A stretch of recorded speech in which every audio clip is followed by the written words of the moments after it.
Hi, today I'm going to teach you how to make a card loom and wrap your warp.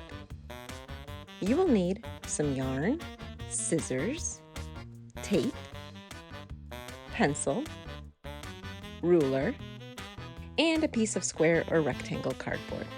I am using this piece of mapboard scrap. It is pretty sturdy and I cut it down to a 7-inch square. Any sturdy cardboard will work, even the edge of a box. Line your ruler up with the top of the cardboard. Make a tick mark every 1/2 inch. You could make them closer together if you would like, or even further apart, but I wouldn't make them any further than 1 inch. Slide your ruler down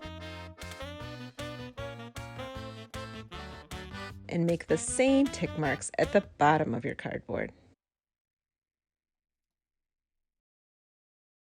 Cut small vertical lines on the tick marks, just a little notch big enough to hold some yarn.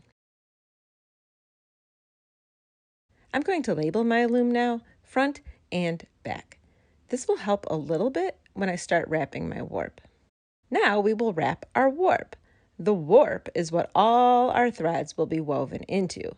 It won't show too much, so you don't really have to worry about what color yarn you are going to use, but make sure it is durable and doesn't have any weird knots. Grab a piece of tape and the entire skein, cone, or ball of yarn. Tape the end of the yarn to the back of your loom. Once it is taped, pull the yarn over to one of the cut notches on the end of your loom. Wrap the yarn around to the front of the loom and put it in the notch directly below the first notch. So now you are again on the back side. Pull the yarn over to the notch right next to it.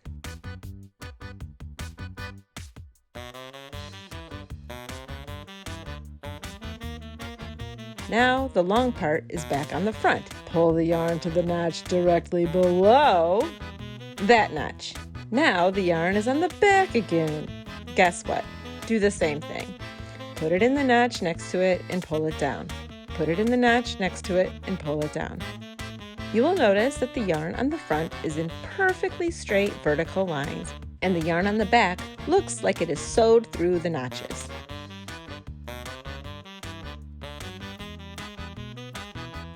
You should end with your yarn on the back. Pull the yarn to the center of the loom and tape it down.